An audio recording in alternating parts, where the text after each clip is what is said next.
Hey, Ashanti, thanks so much for joining us on WTOP in Washington, D.C. Hey, how are you? I'm doing good. We should let our audiences know we're here to talk your new children's book. It's called My Name is a Story, about a girl who learns to love her unique name. Now, tell our listeners it's a little autobiographical, right? Based on something you experienced. Yes, absolutely. Just growing up with a different name, sometimes I felt a little like, well, how come my name is different than hers? I just remember being in circle time, in grade school, and the teacher doing roll call, and she calls out this one, she gets to my name, and there's a little bit of hesitance, and someone will look at me and be like, well, why does her name sound like that? And how come her name isn't just like Beth or something, and I just remember that feeling, so it definitely comes from a real place. And I think my message is just to uplift and encourage kids with a unique name to embrace it and feel empowered and to love it. That's so great. You have no idea how many young girls and boys that you're going to inspire and, comfort with this sort of thing. So without spoiling too much about the plot of the book, but explain sort of for moms and dads listening out there, grandparents maybe raising kids, just explain how you use the different letter in your name. This stands for this stands for this, to break down the name as something fun. Oh, I love that section. I feel like it's something that speaks volumes, and it's kind of like something to just describe yourself, describe the empowerment, describe feeling confident and saying, hey, this is why my name is unique and different. The A, the S means this, the H means this, and it's kind of even instilling in yourself just that Yeah. strength and that power and that confidence, So I think that's a really cool exercise, for parents or grandparents, like you said, for anyone to do with the kids. And it gets them involved, you know what I mean? And it resonates so much more because when they can stand up and say, well, this is why you have to say my name right, because, You can't leave out so any of the important words. Yeah. The symbol. Real quick, rattle through it really quick. Tell us what the Ashanti of Ashanti stands for in the book. well, what I can say is my name originates from Ghana, and it means woman of strength.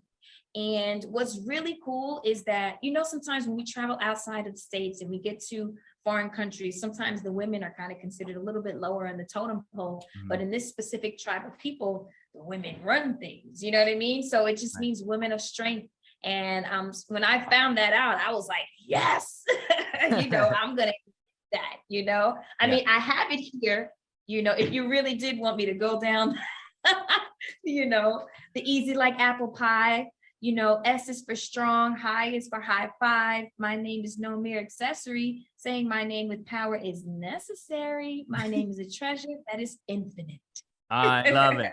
Thanks for doing that. Hey, when you were growing up, did you have favorite storybooks? What was it? I don't know, Dr. Seuss, or what was it with you growing up? Oh my gosh, that's a good question. Let me think about some of my favorites. You know what?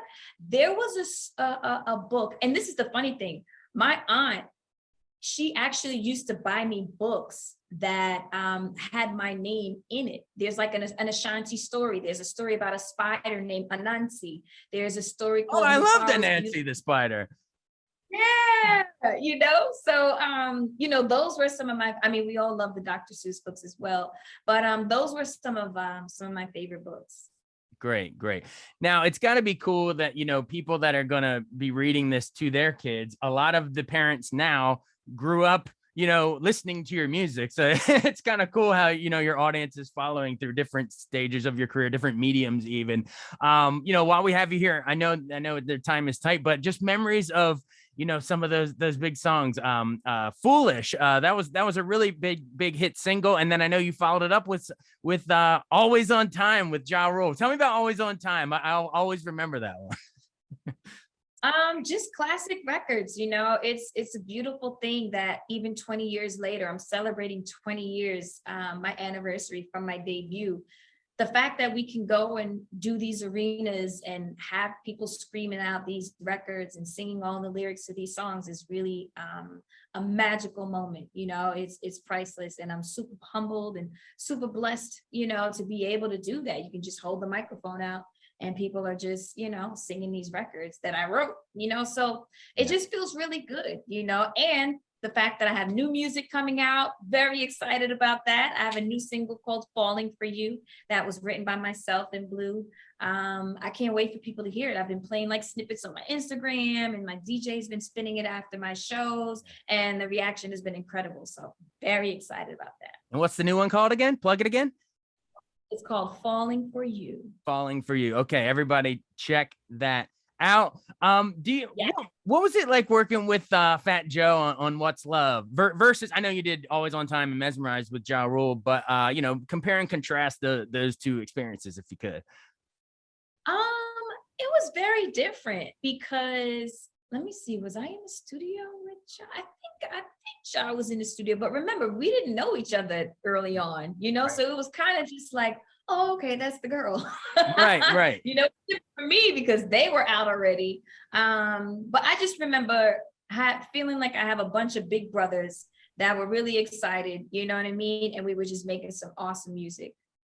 Awesome. And then talk about maybe some of that before we run, some of the you know, you've also dabbled in some acting in some movies. You know, I guess the first one that pops to my mind is Coach Carter, of course, with the legendary Samuel L. Jackson. What did you pick up any acting tips from him?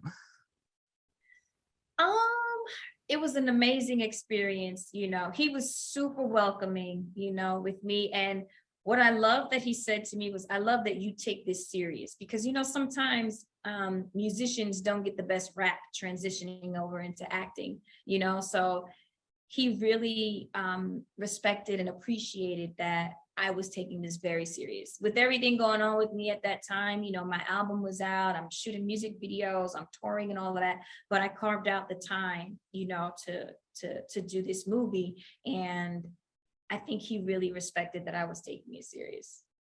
That's the name of the game. All right. Well, full circle in our final seconds. We'll bring it back around to your book. My Name Is a Story. You mentioned it a little earlier, but just remind us the takeaway when parents pick this up for their kids. What do you want the kids to take away from this story? How do you hope to inspire them? I want kids to feel so empowered. I want them to be happy. I want them to feel confident about being different and unique. And I want the kids that don't necessarily have a unique name to embrace it as well, and to be open-minded. And just because something is different doesn't mean that it's wrong or it's bad, you know? So I think there's an opportunity for everyone to kind of learn that, listen, have an open mind, and being different is a good thing. Oh, that's such a good point. I'm glad that you mentioned it. That's for other students who, you know, when the teacher's going down the roll call to, you know, embrace unique names, you know, and that's a good point. I never thought about it. I always thought about it as for the kid who's feeling self-conscious, but it's just as much for the other kids. Like, let's stop the bullying. Let's embrace and all the differences. That's a good point. I love that. Well, great. Thank you so much for joining us, Ashanti. Again, it is called My Name Is a Story. Thanks so much for doing this. Thank you. All right. We'll talk to you later.